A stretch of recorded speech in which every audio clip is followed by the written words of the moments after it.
You know, they're watching me right now, and they're mad at me. Who's they? This is the truth that every human being needs to know in order to be able to take care of their family and teach them properly. You're able to produce your own energy. You're able to sustain and coexist with our environment. You're able to, like I said, become a level 1 civilization and utilize all of the resources of the earth and benefit the earth and the creatures of the earth at the same time. They deliberately did this to hide from the profane people the powers that are in the inner consciousness, because they didn't want literal people getting a hold of these mysteries and using them for their own good. I mean, do you want to spend your life going listening to preachers? Do you want to spend your life reading the Bible, half of which you can't relate to anyhow, 3/4 of which you can't relate to? Or do you want to now spend your life being a participant in God's universe and touching Him within you? That's the difference. The book of Revelation is about your body. The two witnesses that are spoken of in the book of Revelation are the pineal gland in your brain and the pituitary gland, the master gland in your brain. Did you know that? And that all of the fighting that goes on and all of the different nations and the rivers and the seas all deal with your endocrine system of your body and that which is the upheaval in your body. And God, through revelation in the hidden mysteries of the East, is giving you directions on how you can put all of this together and how you can get your body and your mind in harmony. The Bible was not written by people from Pittsburgh. The Bible was written by the ancient Eastern people, and they knew numerology. They dwelled in the numbers of the zodiac. They dwelled in all various numbers that had meanings. Let me give you a quick rundown so you get an idea what I'm talking about. Hidden meanings. The number 1 means God, the Logos. The number 2 means body and soul, you and God. The number 3 means new life, resurrection, a new beginning. Jesus was in the tomb 3 days. Jonah was in the whale 3 days. The number 4 means your fourfold nature: physical, spiritual, intellectual, emotional. Okay? The number 5 means mediation. It also means sacrifice. I'm going to show you that a little later. The number 6 means doctrines, laws, religion. Number 7 means divine intervention. Joshua walked around Jericho how many times? 7. And the walls came tumbling down. 7 means divine intervention. There are 7 nerve centers, or 7 chakras that rise from the base of the spine to the top, which are the 7 levels which a person walks in order to find that which is the pineal or enlightenment. It's all part of the Bible. It's all part of the ancient wisdom, which is covered up in numbers. Number 8 means rupture, separation. Number 9 means the human consciousness. We're going to talk about that a little bit. Number 10 means completion. And the number of perfection in Hebrew is 12, which corresponds to the most ancient zodiac. Let's take a look at the number 9. The numerical value to the word Adam in Hebrew in the ancient scriptures is 9. Everything had a numerical value, and that's why there is such mystery in the ancient scriptures, because they use numbers to deceive people who tried to think intellectually. The number 9 means Adam. Adam means earth. The earth means your flesh, your mind, your emotions, the ego, the macho, the I will do what I think, and all this kind of business, okay? So when you use that number 9, it starts to reveal a lot of things to you. If you look in the Bible, you'll see many references to 3.5 or 42 months, 3.5 years, 42 months. It all comes out to 9. Let me show you how. You'll see it as 42 months. You'll see it as 3.5 years. You'll see it as 1,260 days, because 3.5 years is 6 months. Okay, is 3 years and 6 months. That's 42 months. You take 42 times 30, you get 1,260. Okay, now when you add 1, 2, and 6, you get 9. That's the number of human consciousness. That's the Bible's way of hiding from the literal and the intellectual, spiritual, significant, deep mysteries that come out of the times of Egypt and Chaldea. They deliberately did this to hide from the profane people the powers that are in the inner consciousness, because they didn't want literal people getting a hold of these mysteries and using them for their own good or to raise money the way these evangelists and TV people do. Okay, this isn't for that. This should not cost you a dime. I'll give you a symbol. Tithing. How much money are these people made taking 10% out of your pocket? Tithing has nothing whatsoever to do with money. It's symbolic. It's a hidden myth. And what it means is you have 10% of you that is the carnal mind. 10% of you is the left side, it is the negative side, it is the carnal mind. 90% of you is the right hemisphere, which is dormant. God is saying to you, give me that 10%. Give me your ego. Give me your flesh. Give me your will. Through meditation, shut off the thoughts of the mind. You shut off the 10%, which is you. You turn on the right hemisphere, which is the 90%, which is him. You have tithed. Now, let's look at the number 9. Like I said, we were going to look at the number 9. 3.5 months, 3.5 years, 42 months, they all equate to 1,260 days. If you look through the book of Revelation, you'll see all kinds of references to 3.5, 42, 1,260. They all add up to 9. So now when you have that key, that the number 9 means human consciousness, you can solve some riddles. You can solve the identity of the beast. Who is the beast? 666. Okay? Who is 666? This is the way you have to do it if you understand Eastern mysticism that wrote that. You take 6 plus 6 equals 12 plus 6 equals 18.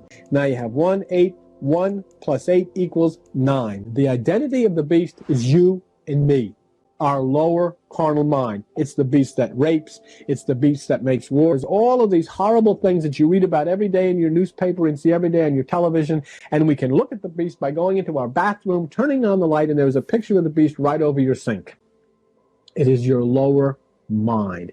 It is that part of you that threatens you, that part of you that convinces you you're not going to make it past tomorrow, that part of you that says, well, everything's okay now, but what are you going to do if, and what are you going to say when you meet so-and-so next week, and all of this stuff that keeps you rattling and shaking and all of those things within you going nuts. That's the beast. That's hell. What about those who are saved? What about those who are going to heaven? In Revelation 14, it says 144,000. That means an endless number of saved. But look at the number, 144. 1 plus 4 equals 5 plus 4 equals what? 9. 9 means consciousness. The beast is the lower consciousness. Those who are saved are the higher consciousness, the upper room, the mountain experience, meditation. When you lift yourself up above, you come into being that 144 or consciousness in the higher realm. So 9 then means consciousness, and it shows either on the lower level, which is the devil or hell of the carnal mind, on the higher level, which is the divine mind. There's an interesting way you can see how the Bible specifically shoves this in so you know it's a tip-off from the ancient people that this is talking about consciousness. Jesus says to the fellows in the boat, look, if you want to catch fish, cast your net over to the right side of the boat, okay? What Jesus is talking about is not fish. Fish means wisdom. He's not talking about the right side of the boat. He's talking about directing your energy to the right hemisphere of the mind. You do that by turning off the left side in meditation. Now, how do we know? Now that we know that the number 9 means consciousness, how do we know that Jesus is talking about consciousness and not fish? You'll see there in that scripture, when Jesus says, cast your net to the right side, you'll see how many fish they caught. They caught 153 fish. Okay? 1 plus 5 plus 3 equals 9. 9 means consciousness. Therefore, Jesus is definitely saying, if you want to be filled with God's wisdom, if you want to be filled with God's understanding, if you want to be filled with God's knowledge of this universe and your place in it, then direct your energies to the right hemisphere. And Jesus told you how to do that by taking no thought. You must meditate. You must allow your eye to be single. You focus that energy right between your eyes and your forehead, and you focus energy there, and you bring yourself above all of those thoughts which are trying to destroy you. You bring yourself up into the bliss of the heaven which is within you, and then you fill with wisdom, you fill with understanding, and you start to activate the right hemisphere of your brain which has been dormant all of your life. Look, you see the same thing in the sky. You see the same thing in nature. The sun right now, as we're sitting talking, the sun in the northern hemisphere is sitting at the right hand. It is sitting in the eastern sky. And what happens when it sits in the eastern, or it sits in the right hand? It brings to life all that was dormant during the winter. It's symbolic too. Paul says the unseen things of God should be made manifest by the things that you can see. In other words, when the sun in the heavens sits at the right hand of power in the eastern sky in the northern hemisphere, summer comes. Everything which was dormant during the winter is gone. Now there are flowers, now there is color, now there is new life. This is what it means. When the Son of Man, the desires of the flesh, the solar plexus is raised to the pineal, the light is at its highest, the power sits at the right hemisphere of the brain, okay? And that then brings to life all that has been dormant in your life during the winter of your soul. Doesn't it make sense? This is what it's about. This is what the hidden meanings of the Bible are about. Everything that is out is in and is all within you and at your hands to activate it and call it into active participation in your life. Now, and it's never too late. If you're 8 or if you're 98, it doesn't make any difference, because once you raise your consciousness above the thoughts of the mind, there is no age. Lucifer was never a person, was never intended to be a person, was never anybody by the name Lucifer. Lucifer means bright star. Okay? And the reason the name is given Lucifer, the star, and the reason the star, because it has 5 points. Sight, taste, touch, smell, hearing. Bright star. That means when your senses, your ego, are under control of the higher realm of God, then Lucifer. That means everything is under God's control. Fine. But when that star falls, remember Jesus said, I saw Satan fall from heaven like lightning, the falling star, that means the 5 senses are now under the control of the ego. Sight, taste, touch, smell, and hearing are under your control. And then we got the problems with sex, we got the problems with drugs, we got the problems with food, we got the problems with our mouth, we got the problems with gossip, we got the problems with the things we see, we got all the problems with the things that we do. We are now in hell. Satan has arrived. That's what it means. Now, once this star fell, and once the 5 senses come under the control of the ego, okay, and this is what it means, how then are the 5 senses returned back up into the higher realm? There must be the sacrifice of the 5 senses. You've got to give the 5 senses up. You do that by taking no thought. But let me show you how the Bible described it. Jesus comes along, and what happens? He takes the 5 wounds, doesn't he? His hands, 2, his feet, 2, and his side, bang, 5 wounds. And as soon as he takes that 5th wound, he becomes the Christ. He then ascends spiritually, and the 5 senses are returned to God. They fell with Lucifer to Satan. They return to the higher place with God. When the flesh is sacrificed, then the Christ consciousness ascends. That's exactly what the mission is for you. You see, all of this happened where? It happened in Golgotha. Golgotha means skull, which means it's consciousness. People say, oh, he doesn't believe it really happened. It doesn't make any difference. The point is, does it happen now? Does it happen for you? How can you make this?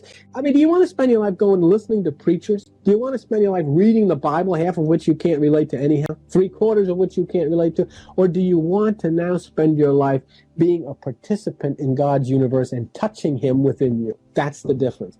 If so, then the 5 wounds must be taken spiritually as Christ, rising with him into the higher consciousness above human thought, in the skull, Golgotha, okay? Let me show you how the 5 wounds are acted out in your body. It happens to everybody. The whole message is the changing of the 5 senses of the ego into one, into a oneness with God, right? Well, let me show you how this happens. When you're born, and you can ask any good chiropractor this, when you're born, you have 33 vertebrae. But between the age of 1 and 6, there are 5 vertebrae at the base of your spine area, which fuse into one, and they become the foundation on which you stand. It happens. It happened to you. A miraculous thing happened, or not miraculous, that's a bad word, a natural thing happened to also show you, just as the sun in the sky does, what happens with Lucifer, what happens with Jesus, what happens with the 5 changing into 1. Between the age of 1 and 6, the 5 bottom vertebrae in your spine fuse together and become 1. The 5 changes into 1, and that becomes the foundation upon which you stand. And do you know what they call that place in your spine? The sacrum. You know what it means? It means the sacred place, the holy place. And the reason they call it the sacred place or the holy place is because the 5 has come into being 1. And that becomes your foundation. That becomes the entire foundation of Scripture. That becomes the foundation of the fall of man when the 5 are taken over by the ego, becomes the foundation of the resurrection of man when the 5 are given back through meditation and you rise up into Christ consciousness. That's what it's about. That's what happens. That's what the whole Bible is about. The real God of the Bible. The God of the Bible is often misunderstood. Those who cherish this God have manipulated the actual reality of the texts he appears most frequently, the Bible. And yes, I said he, because God is described vividly as being a masculine warrior, just like the rest of the known ancient Near Eastern gods. We will unravel the mystery of who the real God of the Bible is by showing you exactly what he looked like. Notice I'm using looked like in the past tense. This is because the ongoing interpretations of the texts describing this God have buried his physical existence in a black hole of philosophy. They have buried God into a metaphysical grave by ignoring the obvious texts which describe him. I want to be upfront and say this documentary is inspired by Professor Francesca Stavrakopoulou's absolute goldmine book, God and Anatomy. This book is one of the greatest reads I have ever come across pertaining to bringing God back to life in his original setting, the ancient Near East. For those who don't know, Francesca Stavrakopoulou is a British biblical scholar and broadcaster. She's currently professor of Hebrew Bible and ancient religion at the University of Exeter. Her frustration with people completely ignoring these ancient texts for their theological limitations is also my frustration. I want to know the truth, meaning what does the evidence actually say? Can we come to actually see the God of the Bible for what he would have looked like if we situate him in his historical cultural context? I share the desire to see this God I once devoted my everything to in his actual context. For most of my early life, I believed in the supernatural, where God resides, and that this God was actively controlling this world and its fate. The closest I would come to seeing God was in my imagination, mind, or dreams. I would often equate this God with Jesus and could put a face to God through the New Testament image of Christ. As I started studying the Bible without my theological baggage, I discovered a whole new amazing world around the Bible. Here's an analogy. Imagine being at a David Blaine magic show with thousands in attendance. A person wearing a hoodie in the back corner away from the rest of the crowd whispers, "Hey you, would you like to know exactly how he does his tricks?" Imagine I respond, "What do you mean by trick? David has actual powers. He actually has the ability to do the things we are witnessing." This person insists that David is performing an illusion and doesn't actually have powers. They say, "I can show you how man-made this whole show really is if you're interested." My response is a bit bewildered because I believed that David had the actual powers to perform real magic. I answer, sure, I'm interested in seeing how he does it. In my mind, I'm extremely skeptical that this is just an illusion. And I'm also really afraid of my deepest convictions of the magical world being just an illusion shattered. Part of me wants to really know, and the other part is just afraid. I follow him behind the curtain, and he shows me the wizard with its excellent ability to create an illusion which gives a mass placebo to the auditorium. I now know it's a trick. But does that take away my excitement? Does this ruin the fun? For me, it made me ask this person, "Show me more." My desire to understand at a far, far deeper level has been unlocked. From this point onward, I hang out in the David Blaine shows with my dark hoodie, whispering to the crowd, "Do you really want to know how he does it?" Understanding the Bible, which also entails the God central to it, is a bit like this magic show. Francesca Stavrakopoulou gets it. She sees behind the curtain of theological trickery and shows you God as he really is, or really was. She describes how as an undergraduate in college, she found the feminist scholars took aim at the maleness of God in scripture and how they would just remove God's body from the equation to solve these gender issues. She recounts her engaging in a Q&A with a Christian professor who insisted on the corporeal context of God's body to be metaphorical or poetic. She soberly expresses herself. Everyone else in the room seemed remarkably content with this approach to the God of the Bible, but I found it deeply frustrating. Why should I look past the clear image of God as a gigantic man with a heavy tread, weapons in his hands, and breath as hot as sulfur? A God who took on a monstrous sea dragon in a physical fight and won. A God who walked about in his heavenly garden and in the cemeteries of his people. A God who stripped a woman naked and offered her up to be gang mutilated. A God who sat on a throne in a temple, enjoying the aroma of scorched animal fat as he waited for his dinner. A God who not only had children, but who willingly and willfully offered up his beloved son to be killed as a sacrifice. How could I not be distracted?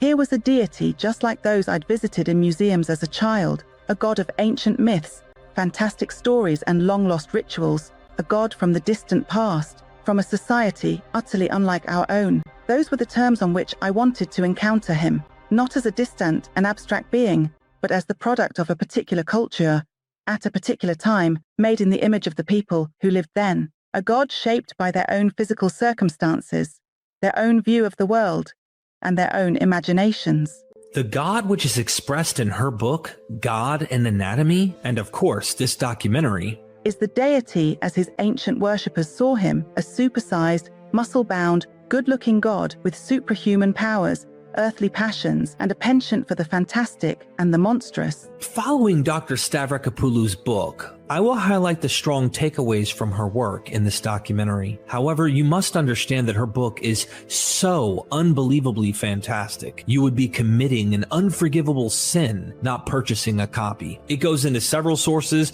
we won't be able to cover in this video. I will also follow her chapter titles for each section as she performs an examination of God's body and will attempt to follow along with the flow of her book. She doesn't shy away from looking at every part of this male deity, shocking to most. She even reveals God's family jewels, which played a significant part in producing godly offspring. Doesn't this imply God might have a wife or a partner? Maybe she will watch this and appreciate Myth Vision's dedication to stay true to her research and to credit her for her brilliant masterpiece. Thank you, Francesca. Here's to you, my friend. Dissecting the Divine. Spanning back in time, even before written history, humans have made gods into their own images. We all know the famous biblical cliche, we are all made in the image of God. However, experts in the study of mind and cultures have known for a long time the way people think and the biases they have play a big role in how they imagine and create the idea of gods or a higher power in their societies. More than 2,500 years ago, during the late 500s or 400s BCE, a Greek thinker and explorer named Xenophanes of Colophon already figured this out. If cattle and horses or lions had hands or were able to draw with their hands and do the works that men can do, horses would draw the forms of the gods like horses and cattle like cattle, and they would make their bodies such as they each had themselves. Xenophanes saw the problem that each culture had a god in their own image. He saw that these gods from all over acted very much like humans, which he saw as an issue for the divine. Looking at how Homer and Hesiod paint the gods as having committed acts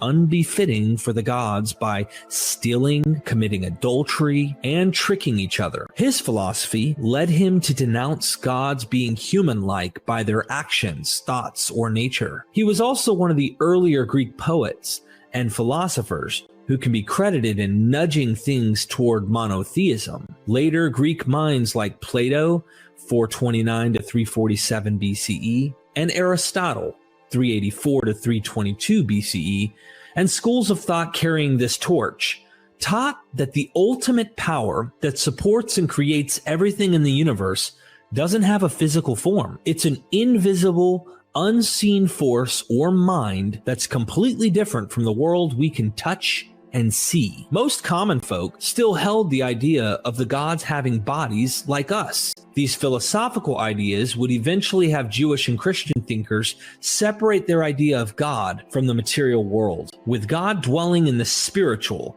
heavenly realm, completely divorced from the earthly, human one. Thanks to Plato's influence for influencing Western constructions of God, these philosophical notions are not actually compatible with the Bible. God is clearly expressed in anthropomorphic terms, which simply means God has attributes or qualities very human-like, because this is exactly how these ancient authors understood their God. Then God said, "Let us make mankind in our image, in our likeness, so that they may rule over the fish in the sea and the birds in the sky, over the livestock and all the wild animals, and over all the creatures that move along the ground." Have you ever noticed the plural description of God creating man and woman? This is clearly the divine entourage with God who participate in creating mankind.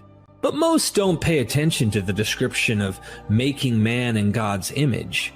At least most theologically minded believers. That is because man was made to look like the gods. Yes, that's right. According to Genesis, Adam and Eve were made to look just like God, visually, which made humans superior to all other creatures. You might be shocked or skeptical, but a few chapters later, we get a closer description of what is implied by being made in the image of someone. When Adam had lived 130 years, he had a son in his own likeness, in his own image, and he named him Seth. Elsewhere, we see that divine statues are the visual likeness of the gods they represent. Genesis 1 creation was potentially written in the 5th century, drawing on older myths portraying a god named Yahweh who just ruled Jerusalem, but today is seen as the universal God. When this was written, Yahweh was chief deity among many gods similar to the Babylonian Marduk or Zeus from the Greek world. He was still centuries away from being seen as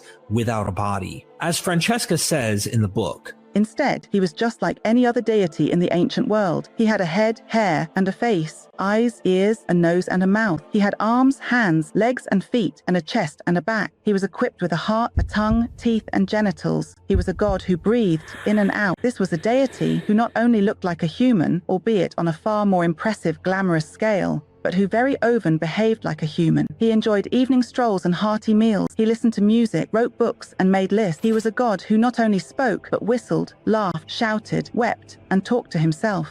He was a god who fell in love and into fights, a god who squabbled with his worshippers and grappled with his enemies, a god who made friends, raised children, took wives, and had sex. She expresses that this isn't something on some old clay tablets of mythologies about gods. This is the clear language of the Bible. This Bible is made of several books with various genres, with the first parts of the Bible being the Hebrew original called Tanakh by Judaism and Old Testament by Christians. The Tanakh was written between the 8th and 2nd centuries BCE in Judah. Judah was the areas we call today Palestine, Israel, Jordan, Lebanon, and western Syria. Judah was conquered by Assyria in the 8th century BCE, again by Babylon in the 6th century BCE, and was part of the Persian Empire in the 5th century BCE.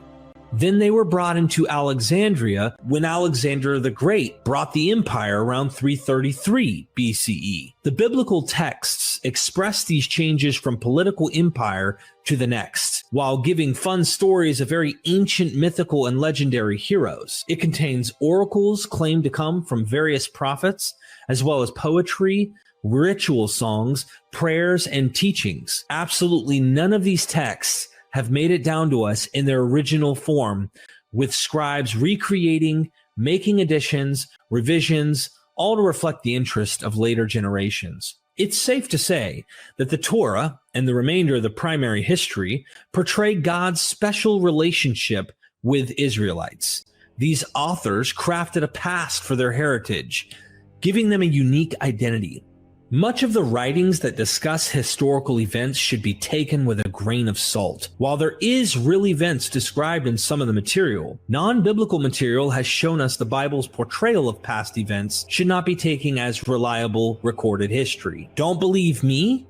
Well, take the 9th century BCE Northern Kingdom of Israel ruler named Omri. In the biblical texts, he is demoted and insignificant, with only a mention of founding Samaria. A stone monument set up by Mesha, the king of Moab, a place near ancient Israel, celebrates taking back large areas of land from Omri, king of Israel, and his follower, who had ruled over Moab for a long time. Records from Assyria, a powerful empire during the 9th and 8th centuries BCE, often refer to the kingdom of Israel as Omri land and its kings as sons of Omri, showing that Omri's influence lasted a long time. However, the writer of the books of Kings in the Bible downplayed or even hid how important Omri was. This is hinted at by a brief mention of the rest of the acts of Omri and the power that he showed. It's obvious the biblical authors had Jerusalem as their central focus, with the only legitimate worship of Yahweh. Problem was, there were several Yahweh temples in town, and these authors portrayed Judah's kings who closed them down as righteous. Archaeology has revealed an 8th century BCE southern Judah Yahweh fortress, another in the 5th century Egyptian island of Elephantine, as well as a 5th to 2nd century BCE Mount Gerizim site. Point being, the worship of Yahweh was not as centralized as these elite authors pinned it to be in the Bible. The Hebrew Bible is so driven by ideology that it is often unreliable, living with the trauma of the Babylonian troubles leading into the Persian Empire, potentially starting the literary works we see today.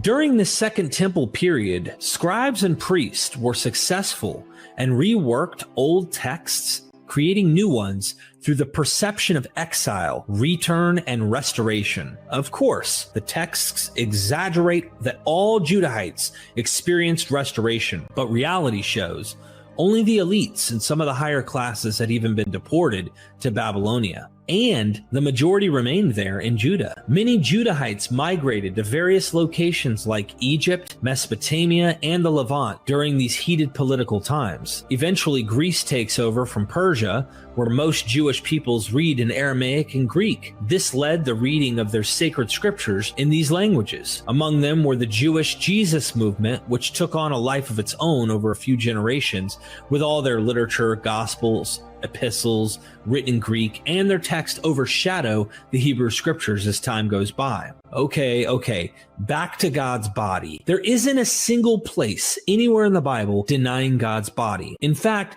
it is only affirmed. Some mortals were lucky enough to see it. After leaving Egypt, a group of Israelite leaders went up to Mount Sinai and saw what they believed were God's feet, and then God himself. Moses was among them, and he's said to have had a regular friendly chat with God, as if talking to a friend. But Moses wasn't the only one who reportedly encountered God in person. In the Bible's Genesis, Abraham walks with God, and Jacob wrestles with him. The prophets Isaiah and Ezekiel, in the books named after them, both describe seeing God on his throne, while Amos sees him standing in a temple. In the New Testament, Jesus claims he has seen God and is even described as sitting next to God in heaven. One may point to Adam walking with God in the cool of the day, or Stephen from the book of Acts. Also, John in Revelation on the island of Patmos. During the Second Temple period, circa 515 BCE to 70 CE, when the temple was destroyed, people understood God